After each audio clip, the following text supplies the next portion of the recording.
Congressman Arjo Atayde nagsalita na, matapos siyang madawit ng mag-asawang Diskaya na isa sa mga kongresista na nanghingi umano ng porsyento patungkol sa flood control ghost project, mula sa official Facebook page ng news reporter na si MJ Felipe ngayong hapon ay ibinahagi nito sa publiko ang naging buong pahayag ni Arjo Atayde patungkol sa isyu kung saan ay itinanggi nito ang mga alegasyon.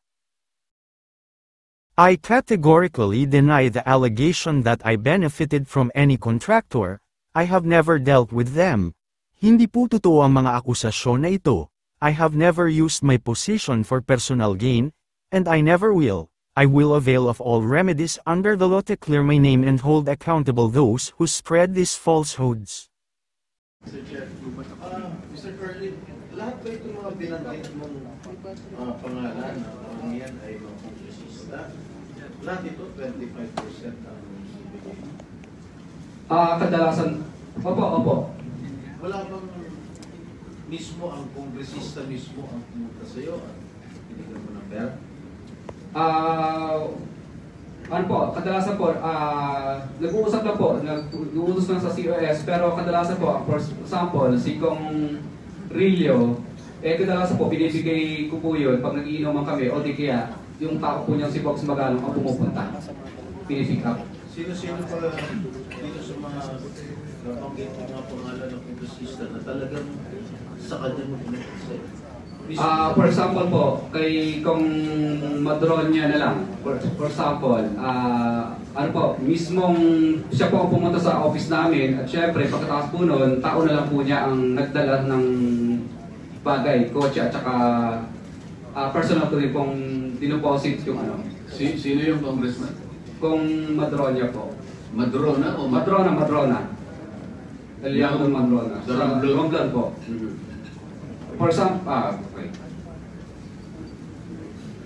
For example po, ito na lang, si Kong Marcelino Teodoro ng Marikina, ang tagakuha naman po nito sa akin ay si Bell Construction. Kasi ang nangyari po nito, pina-mutual terminate po niya yung mga project na napanalunan ko dahil, ano po, hindi po ako nagbigay. Kaya ang nangyari po nito, napilitan na lang po akong magbigay para i-award ulit sa panibagong ano po, bidding.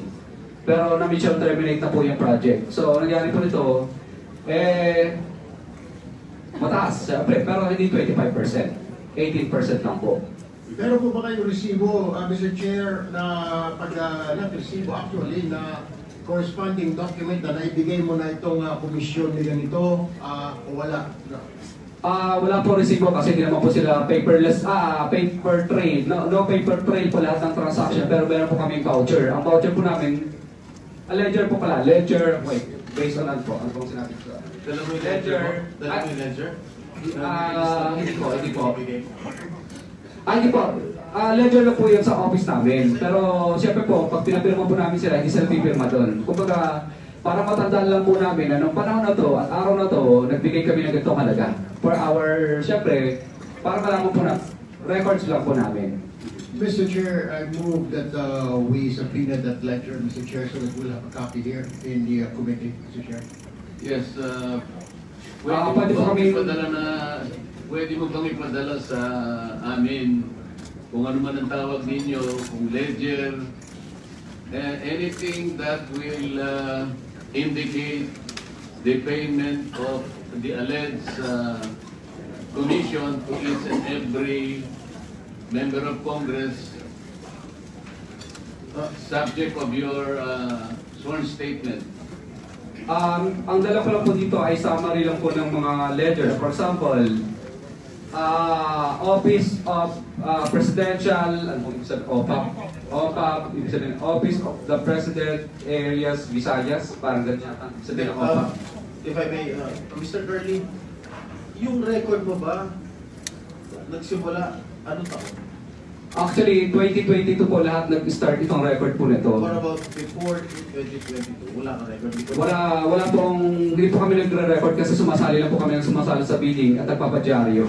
So, Mr. Chair, I hope that we subpoena to Sestecum all the documents or the ledgers that are in possession of Mr. Diskaya.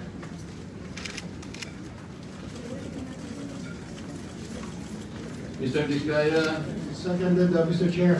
Mr. Diskaya, narinig mo ba yung motion ni Senator Jinggoy? Kailangan ninyong ipadala sa Blue Ribbon lahat ng mga mapagbabasihan nating kung ledger man ang tawag nyo, kung ano man, hindi natin alam ang nomenclature, pero mapagbabasihan na pwedeng matukoy na nagbibigay nga kayo ng komisyon sa mga taong binanggit nyo sa inyong sworn statement. Mr. Chair, ang dala ko lang po ngayon ay summary po. Hindi ngayon, basta kailangan maipadala ninyo lahat ng dokumento pinagsasaligan ninyo, pinagbabatayan ninyo ng pagbibigay ninyo ng alleged commissions. Magagawa po ba ninyo yon? Kailan po ninyo gagawin? Asa po, ipapasa po namin. Sige po, salamat po.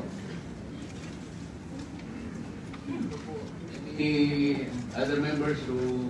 Senator Rapi, baka gano'n kang may tatanong.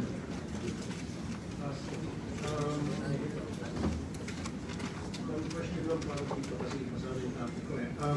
Tuwing kailan po kayo nagbibigay ng pagpilila? Is it before advance, before the project is accomplished or after the project is accomplished? Kadalasan po, Mr. Chair, kadalasan pag na po, yung ma-award yung project. Ibig sabihin po, hindi po i-award sa iyo ang project kapag hindi ka po nagbigay. So, isang advance?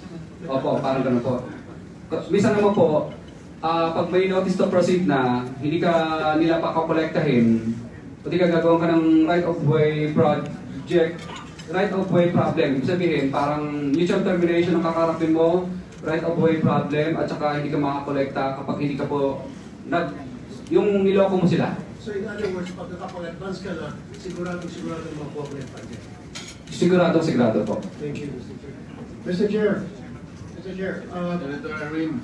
opo, nagre-request po is yung mag-asawa ng kanilang seguridad dahil natatakot daw po sila. Ano po bang plano ng komite na ito? Napakaganda po ng inyong itinanong. Bago ko po kasi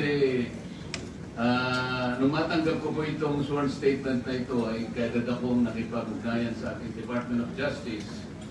At doon po ay sinabihan ako ng ating kalihim, Boying Rimulya, na pakisabi mo kanila na huwag silang mabahala at nakahanda naman ang ating kagawaran kung sakasakaling sila ay mapatunayang hindi naman most guilty, kasi po ang tuntunin sa ating State Witness Law or Protection Program, kailangan po ay mapatibayan natin na mga nag-a-apply ay hindi most guilty.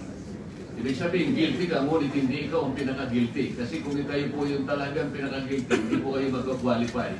Ngayon, ang sabi niya, you can tell them that you can, meron silang provisional immunity na hindi naman sila basta-basta usigin na lang. Preparation na po ito sa pag-apply nila sa ating State Witness Program. Ganun po yung kanyang kasiguruhan na kanyang sinabi sa akin. Kaya yun po ang aking naitutulong sa inyo ngayon. Senator Bato and then Senator Sherwin. Thank you, Mr. Chair. Unang-una, I would like to thank Ms. Kaya for giving everything that they know to this committee.